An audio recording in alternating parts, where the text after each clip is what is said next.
Hello बच्चों, आज आपको मेंस्ट्रुएशन के बारे में बताएंगे। इसका थर्ड पार्ट में हमारा आता है 3D शेप्स हमारे आते हैं। तो आज हम इंट्रोडक्शन देंगे आपको 3D शेप का। 3D शेप में बच्चों हमारे आते हैं क्यूब है, कीबोर्ड है, सिलेंडर है, कॉन है और स्फीयर हमारा है। ठीक है, इसमें आपको हम क्यूब और कीबोर्ड के बारे में हम बताएंगे, ठीक, और तथा इनके फॉर्मूले को भी हम डिस्क्राइब करेंगे। सबसे पहले देखते हैं मेंस्ट्रुएशन के फंडे। दो टाइप के आपके मेंस्ट्रुएशन में शेप्स आपके आते हैं। दो शेप आपके कौन कौन से होते हैं? एक तो आपका होता है 2D शेप, दूसरा आपका होता है 3D शेप। 2D शेप में रेक्टेंगल है, आपका स्क्वायर है और आपका सर्किल आता है। 3D में आपका आता है क्यूब है, क्यूबोर्ड है और सिलेंडर आपका है। जब भी हम बाउंड्री की बात करते हैं, जब 2D शेप में हम बाउंड्री को करते हैं कैलकुलेट इसकी, ठीक है, तो उसको हम क्या निकालते हैं? पेरीमीटर निकालते हैं हम, या सर्कमफेरेंस निकालेंगे सर्किल में। और 3D शेप में क्या निकालेंगे हम? Surface area. जब भी हम इसके बाउंड्री की बात करेंगे 3D शेप की, ठीक है, आसपास इसमें कितनी कवरिंग करनी है, किसमें इसमें पेंट करना है, या मान लीजिए कितना इसको कवर करने के लिए इसमें मुझे कोई कपड़े का कवर चाहिए, तो ये क्या इसका सरफेस एरिया निकालते हैं या कर्व सरफेस एरिया निकालते हैं किसमें? सिलेंडर में। जब इसकी हम इनर कैलकुलेशन की बात आती है बच्चों, किसकी? इनर कैलकुलेशन की, तो हम क्या फाइंड करेंगे 2D शेप में? एरिया फाइंड करेंगे। जब हम 3D शेप में जब हम इनर कैलकुलेशन की बात आती है तो बच्चों हम क्या फाइंड करेंगे? वॉल्यूम फाइंड करेंगे। ठीक है, जब भी इनर स्पेस की कैलकुलेशन की बात आएगी 3D में तो क्या होगा? वॉल्यूम। और 2D में हमारे इनर कैलकुलेशन की बात आएगी तो मेरा क्या होगा? एरिया होगा बच्चों। ठीक है, आशा करते हैं आपको ये फंडामेंटल समझ में आ गया होगा। चलिए अब हम नेक्स्ट 3D पर क्यूब शेप पर हम आते हैं। इसका नाम है आपका क्यूब। सबसे पहले देखते हैं बेटा, क्यूब जो हमारा होता है वो स्क्वायर का 3D शेप होता है। ठीक है, स्क्वायर मेरा किस टाइप का होता है बच्चों? ये मेरा 2D शेप मेरा है। ठीक, जब इसको 3D शेप करते हैं तो इसमें हम कई स्क्वायर्स में हम ऐड कर देते हैं। ठीक है, किसके द्वारा? इन एजेस के द्वारा। ये देखिए पहले, ये मेरा क्या बन गया? कई स्क्वायर मैंने जोड़े में इसमें, तो मेरा क्या बन गया जी? मेरा 3D शेप मेरा बन गया, जिसे बोलते हैं क्यूब। ये मेरा 3D शेप मेरा है, ये क्या बन गया बच्चों? क्यूब। अब हम क्यूब के बारे में मांगे, और जब हम जानते हैं इसकी एजेस कितनी है, जितनी मैंने इसमें जोड़ी थी। देखिए 1 2 3 4 5 6 7 8 9 10 11 12, ये मेरी क्या होगी? इसकी एजिस हो गई। ठीक है, 12 हमारी क्या होती है? इसकी एजिस मेरी होती हैं। अब बच्चों बात करते हैं इसके हम वर्टेक्स पर। किस पे बात करेंगे? वर्टेक्स पर।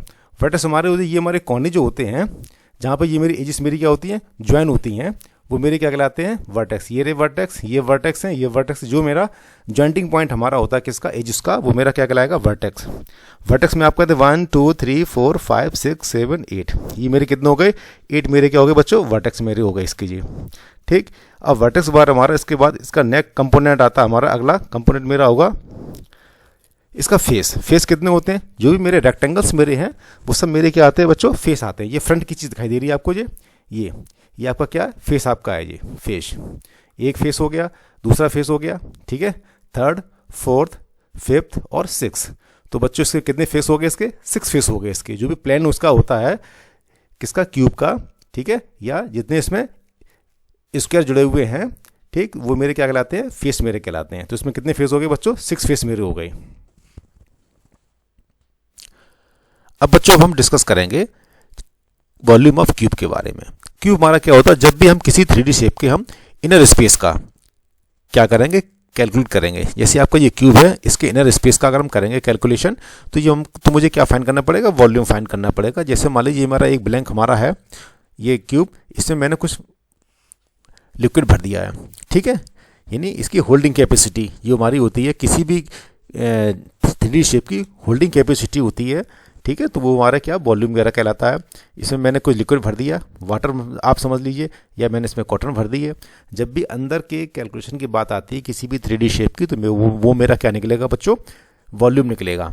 ठीक है, अब देखो इसको हम इस प्रकार से इसकी एक एक्टिविटी देखते हैं हम। जैसे ये मेरा एक क्यूब है, ठीक है, इसके ऊपर के लेयर को हम कट करते हैं। कट करने के बाद हम क्या करते हैं? ये मेरा एक स्क्वायर मैंने निकाल लिया। आपको मालूम है कि स्क्वायर का ही कॉम्बिनेशन हमारा क्या बनाता है? क्यूब मेरा बनाता है। ठीक, अब इस स्क्वायर को मैंने क्या किया? इस स्क्वायर के ऊपर मैंने कई स्क्वायर मैंने लगा दिए इस प्रकार से, तो ये मेरा एक यूनिट मेरा बढ़ गया।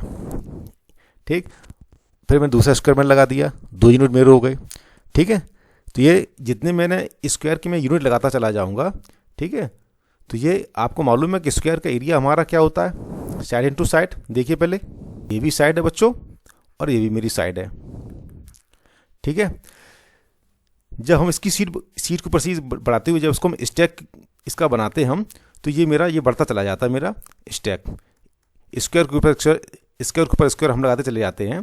तो ये मेरा एक समय तक कितना बढ़ेगा, जब हमारी इस स्टैक की हमारी जो लेंथ होती है हमारे इन साइडों के नीचे की डायमेंशन हमारी है, चाहे इसको लेंथ मान लीजिए, चाहे इसको ब्रेथ मान लीजिए, चाहे इसको हम साइड मान लेते हैं। जब हम ऊपर वाली ये मेरी स्टैक की जो मेरी लेंथ है या इसकी हाइट है हमारे नीचे वाली साइड के बराबर ना हो जाए, तब तक इसको हम क्या कहते हैं, इसके हम स्टैक बनाते चले जाते हैं हम स्क्वायर बाई स्क्वायर करते करते। ठीक है बच्चों, अब ये बनने के बाद ये इसके बराबर हो गया, तो ये मेरी क्या होगी बच्चों, लेंथ। इसे मान लीजिए मैंने ब्रेथ मान लिया, ठीक। ये मेरी क्या हो गई, एक हाइट, ठीक। क्या हो गई, ये इसकी हाइट होगी इसकी बच्चों। अब ये देखते पहले वॉल्यूम ऑफ क्यूब हमारा क्या होगा, पहले एरिया ऑफ स्क्वायर, यानी जितना मेरी ये मेरी सीट है ऊपर की, ये मेरी सीट दिखाई दे रही बच्चों, ये सीट, इस सीट के एरिया यानी स्क्वायर के एरिया में जितनी इसके स्टैक बने हुए हैं उसके हम हाइट का क्या करते हैं, मल्टीप्लाई कर देते हैं, तो वो मेरा क्या वॉल्यूम मेरा आ जाता है। तो क्या होगा, area of square into height बराबर क्या हो जाएगा, L into B into H. आपको मालूम है एल भी बराबर, एल भी वही है, बी भी वही है और एच भी वही है। हम जानते हैं कि एल बराबर बी बराबर एच, ठीक है। तो हम इसको हम एल एल कर सकते हैं, ठीक। तो हम क्या निकालेंगे, इसको हम एल इंटू एल बराबर एल क्यूब, वॉल्यूम ऑफ हमारा क्यूब क्या हो जाएगा, साइड क्यूब हो जाएगा। ठीक है बच्चों, चलिए अब हम आगे बढ़ते हैं, सरफेस एरिया ऑफ क्यूब पे आते हैं हम। सरफेस एरिया क्या होता है, जब किसी भी हम 3D शेप के ऊपर की कवरिंग हम करते हैं किसी भी चीज़ से, चाहे उसको पेंट करते हैं, चाहे उस पर हम कोई भी चीज़ हम करते हैं, ठीक है। उसकी ऊपर की कवरिंग या ऊपर के हम कैलकुलेशन को, ऊपर के सरफेस को जब हम कैलकुलेट करते हैं तो वो मेरा क्या कहलाता है, सरफेस एरिया ऑफ क्यूब कहलाता है। जैसे मान लीजिए ये हमारा एक क्यूब मेरा है, इसके ऊपर हम इसके दो सरफेस को हम ढकते हैं, ठीक है, किसी कपड़े से, ठीक है। ये हो गया, ये हो गया, इसको पूरा ढक दिया मैंने। तो मुझे क्या करना है, ये पूरा मेरा एक ढका हुआ सरफेस मेरा हो गया ब्लू कलर का, इसका मुझे क्या करना होता है, एरिया मुझे फाइंड करना होता है। तो आपको मालूम है कि इसमें कितने फेसेस होते हैं स्क्वायर टाइप के, स्क्वायर टाइप के इसमें 6 फेसेस होते हैं। तो 6 फेसेस का मैंने क्या करना है, मुझे एरिया फाइंड करना है। ठीक है बच्चों, चलिए देखते हैं एक्टिविटी में हम। ये मैंने एक क्यूब ले लिया, ठीक। ये मेरी क्या हो गई, लेंथ हो गई, ये इसकी ब्रेथ हो गई और ये इसकी क्या होगी, हाइट। आपको पता है लेंथ ब्रेथ हाइट इसकी सब बराबर होती है क्योंकि ये स्क्वायर के कॉम्बिनेशन से बना होता है। तो स्क्वायर की सब साइडें बराबर होती हैं तो इसकी भी सब चीज़ें क्या होगी, बराबर होगी। सारे डायमेंशंस के कैसे होंगे, एक से होंगे, सेम होंगे, ठीक। तो ये एल एल एल हो गया। जब ये 3 मैंने एल बना दी तो जितनी हर डिस्क की जो डायमेंशंस की हैं ये भी आपकी क्या होगी, एल होगी। जितनी डायमेंशंस की हैं सब एल इसकी होंगी, ठीक। अब हम क्या करते हैं, इसमें 6 फेसेस हैं तो 6 फेसेस का हम अलग अलग क्या करते हैं, मल्टीप्लाई करेंगे हम। 6 मेरे स्क्वायर मेरे हैं इसमें, तो 6 स्क्वायर की कॉम्बिनेशन से तो हम 6 स्क्वायर का क्या करेंगे, हम एरिया निकाल लेंगे, ठीक। तो मेरा क्या हो जाएगा, L into L L into L L into L, ठीक है। ये मेरे 6 स्क्वायर मेरे हो गए, तो एल स्क्वायर मेरा हो गया, ठीक। कितने 6 हैं, तो साइड स्क्वायर को हम बोल सकते हैं, ठीक। तो ये मेरा क्या हो जाएगा, सरफेस एरिया ऑफ क्यूब मेरा क्या हो जाएगा, 6 इंटू साइड स्क्वायर। ये कितने हमारे यहाँ साइड, 1 2 3 4 5 6, तो क्या हो जाएगा 6 इंटू साइड स्क्वायर। ठीक है बच्चों, आशा करते हैं आपको ये समझ में आ गया होगा ये फॉर्मूला। चलिए अब हम नेक्स्ट आते हैं हम लिटरल सरफेस एरिया या एरिया ऑफ 4 वॉल्स। लिटरल मतलब क्या होता है, अंदर का एरिया निकालना होता है, या एरिया ऑफ 4 वॉल्स का भी हमको निकालने के लिए दिया जाता है क्वेश्चंस में। चलिए देखते हैं पहले, ये मेरा वही ले लिया मैंने, इसके अंदर को मैंने डिस्क्राइब कर दिया। ऊपर का हमारा होता है टॉप पोर्शन, नीचे को होता है बेस, जहाँ मेरा फर्श होता है, ठीक है, फ्लोर होता है। एक ये साइड मेरी हो गई, एक ये साइड हो गई, पीछे बैक हो गया और आगे क्या हो गया, फ्रंट हो गया, ठीक है। जब इसको हम कट करते हैं बेटा, इसको कट करने के बाद इसका हम नेट बनाते हैं। नेट तो आपने विजुअल शेप जब पढ़ोगे तो उसमें आपको दिखाई देगा नेट कैसे बनाया जाता है, ठीक। तो इसको मैंने कट करके मैंने इसका नेट बना दिया इस प्रकार से, ठीक है। ये मेरा बेस हो गया साइड, और टॉप मेरा क्या सबसे पीछे गिरता जाके, ठीक। इसका शेप आपको समझ में आ गया होगा। अब चलिए देखते हैं इसमें, जब हम 4 वॉल्स का एरिया निकालेंगे तो साइड और टॉप को हम क्या कर देंगे, एक्सक्लूड कर देंगे, हटा देंगे उसको हम, ठीक है, इस प्रकार से। क्योंकि जब ये 4 वॉल्स का निकालेंगे, पेंट करते हैं या कुछ काम करते हैं तो 4 वॉल्स पे ही करते हैं हम। सीलिंग का पेंट अलग होता है और टॉप पे तो हम मुझे किस प्रकार की कोई पेंटिंग या कोई काम करना नहीं होता है। जब एरिया 4 वॉल्स का होगा तो हम 4 वॉल्स को ही हम उसको चूज करेंगे, और बेस और टॉप को हम क्या करेंगे, टॉप मतलब सीलिंग को हटा देंगे हम, ठीक। तो 4 वॉल्स में आपके ये आपके 4 आपके स्क्वायर हो गए हैं, ठीक। तो प्रत्येक स्क्वायर का एरिया क्या होता है बच्चों, साइड स्क्वायर होता है। देखिए पहले साइड स्क्वायर, ठीक है बच्चों। चलिए अब हम इसको चारों को हम क्या करेंगे, कैलकुलेट कर लेंगे। क्या हो जाएगा, side square plus side square side square, चारों में ऐड कर लिया मैंने, ठीक है। और ये मेरे कितना हो जाएगा, एलसीएम हमारा क्या होगा 4 इंटू साइड स्क्वायर मेरा हो गया, ठीक है। आशा करते हैं बेटा आपको ये भी समझ में आ गया होगा। चलिए अब हम नेक्स्ट इस पर आते हैं, हम शेप पे क्यूबॉइड पर आते हैं। क्यूबॉइड मेरा क्या होता है, क्यूबॉइड हमारा जो होता है जब दो या दो से अधिक हम क्यूब को हम क्या करते हैं, कंबाइन कर देते हैं। इनको जब कंबाइन करने पर हमारा क्या क्यूबॉइड बन जाता है। एक दूसरा मैंने ले लिया क्यूब और एक और क्यूब ले लिया, आपस में इनको हम क्या करते हैं, कंबाइन कर देते हैं, जोड़ देते हैं, पहला और दूसरा तीसरा, ठीक है। जब ये कंबाइन करने पर इसको मैंने क्या कर दिया, मर्ज कर दिया पूरा। मर्ज करने के बाद देखते हैं ये हमारा क्या है, कॉम्बिनेशन ऑफ क्यूब है हमारा, ठीक है। क्यूब का कॉम्बिनेशन है, तो इसमें क्या आपकी प्रॉपर्टी निकल के आई, जितने हमारे फेसेस हमारे क्यूब में होते हैं उतने ही मेरे फेसेस किस में होंगे, कीबोर्ड में होंगे। जितने वर्टेक्स हमारे क्यूब में होती हैं उतनी मेरी वर्टेक्स किस में होंगी, हमारे कीबोर्ड में होंगी, ठीक है। जितनी एजेस हमारी क्यूब में होती हैं उतनी एजेस इसकी कीबोर्ड में होंगी, ठीक है। सबसे पहले देखते हैं एजेस कितनी होंगी इसकी, 12 होंगे बच्चों, ठीक। इसके वर्टेक्स के इसके फेसेस कितने होंगे, 1 2 3 4 5 और 6, ठीक है। कितने से हो गए फेसेस बच्चों इसके, 6। इसके वर्टेक्स कितने होंगे बच्चों, 1 2 3 4 5 6 7 8, ठीक है। ये हमारे कितने हो गए वर्टेक्स मेरे, ये मेरे 8 मेरे वर्टेक्स हो गए, बिल्कुल क्यूब की तरह, ठीक। अब आगे बढ़ते हैं हम, सरफेस एरिया ऑफ क्यूबोर्ड, इसका हम निकालेंगे ऊपर सरफेस एरिया, जैसे मैंने क्यूब का निकाला था। ये मेरा क्या है, ये मेरा क्यूबोर्ड मेरा है, ठीक। इसके ऊपर सरफेस को जब हम कवर करेंगे, ठीक, इस प्रकार से ये कवरिंग करने के बाद ये मेरा पूरा मैंने कवर कर दिया है, तो इसका क्या निकालें, सरफेस एरिया निकालेंगे। उससे पहले हम इसको इस प्रकार से हम बना लेते हैं, ये इसकी डायमेंशंस मैंने इसमें शो कर दी है, ठीक है। आपने देखा होगा ये हाइट है यहाँ से यहाँ तक, ठीक, ये मेरी लेंथ है यहाँ से यहाँ तक, ये मेरी ब्रेथ है, ऊपर ये मेरी क्या होगी, हाइट, ठीक है। तो मैंने यहाँ पे हाइट में लिख दी इसके बदले, ठीक है। तो क्या करेंगे, इसमें 6 फेसेस में है, तो इसमें 6 टाइप के इसमें क्या है, रेक्टेंगल है। आपको पता होना चाहिए बच्चों, हमारा कीबोर्ड जो मेरा होता है वो रेक्टेंगल का 3D शेप होता है, तो उसमें 6 फेसेस मतलब कितने हो गए, 6 हमारे रेक्टेंगल हो गए। तो हर रेक्टेंगल की अलग अलग अपनी डायमेंशंस हैं, उनको हम क्या करेंगे, एरिया निकाल के L/B करके, ठीक है, जो हमारा रेक्टेंगल का एरिया होता है, या H/B करके उसको हम क्या करेंगे, ऐड कर देंगे। चलिए ये भी देख लेते हैं हम। सबसे पहले हम इसका निकालेंगे, कितना आपका है, ये देखिए पहले इस साइड का, ये देखिए पहले, ये B/H हमारा हो जाएगा, ठीक।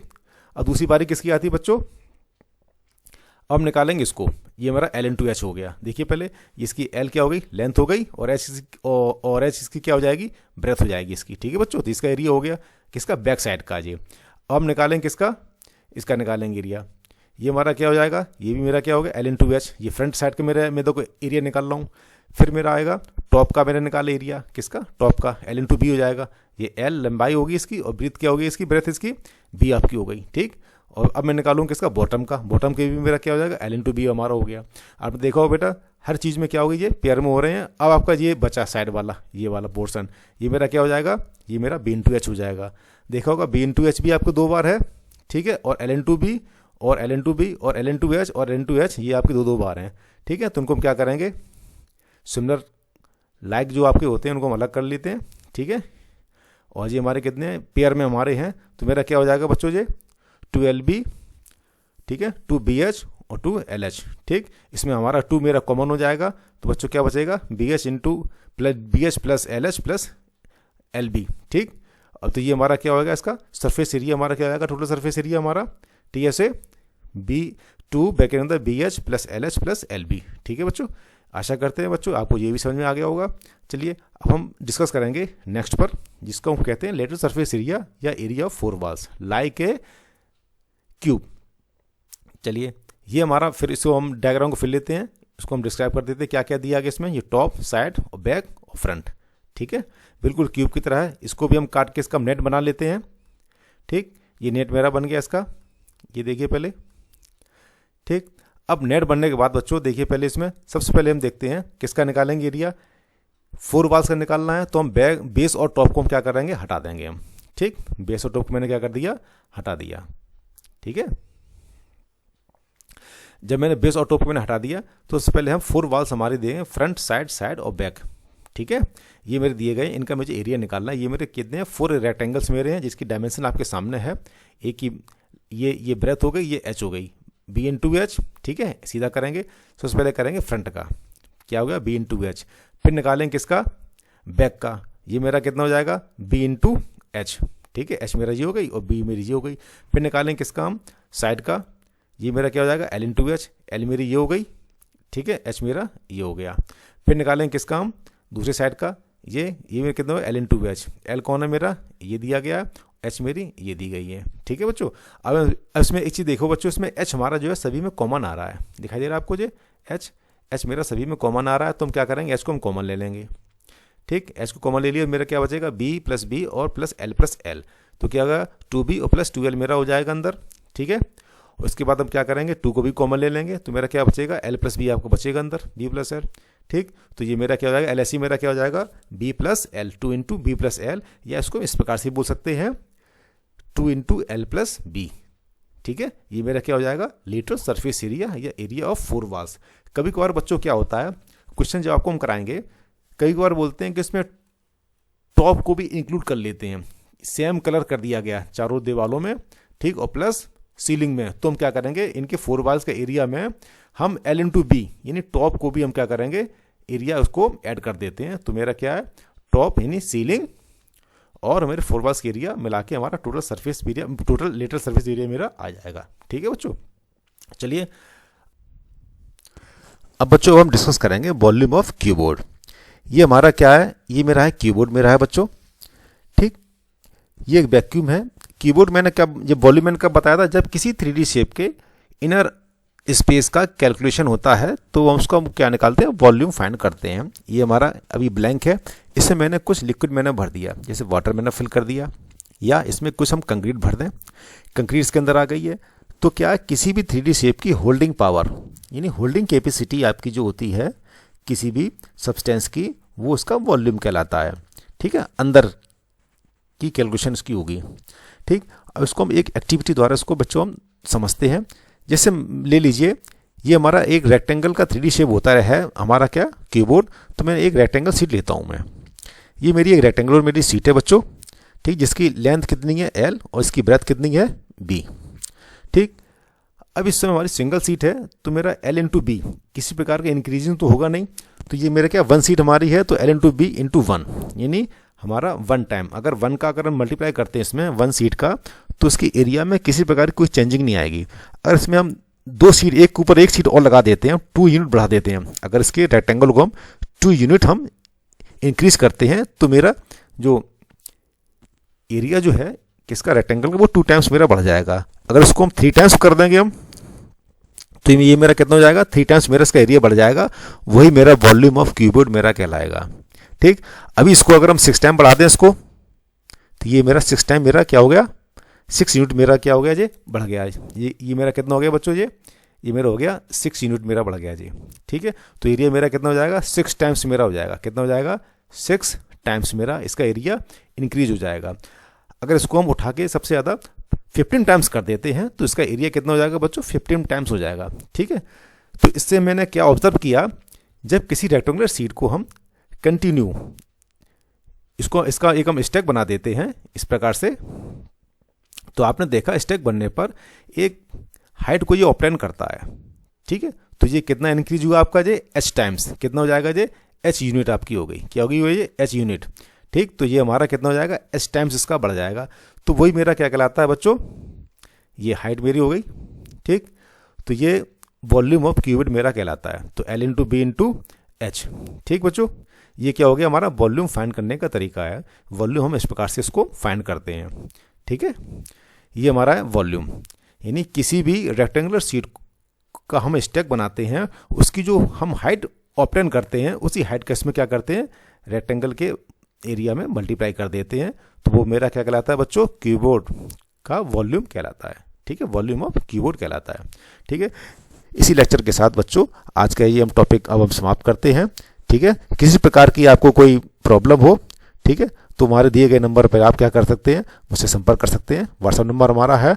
और यदि आपको ये वीडियो आपको अच्छा लगा हो, आपको लगता हो ये वीडियो आपके लिए हेल्पफुल है, तो प्लीज़ मेरे चैनल को आप सब्सक्राइब करें। ठीक है, अब आपके साथ हम नए पार्ट के साथ हम फिर उपस्थित होंगे। तब तक के लिए जय हिंद।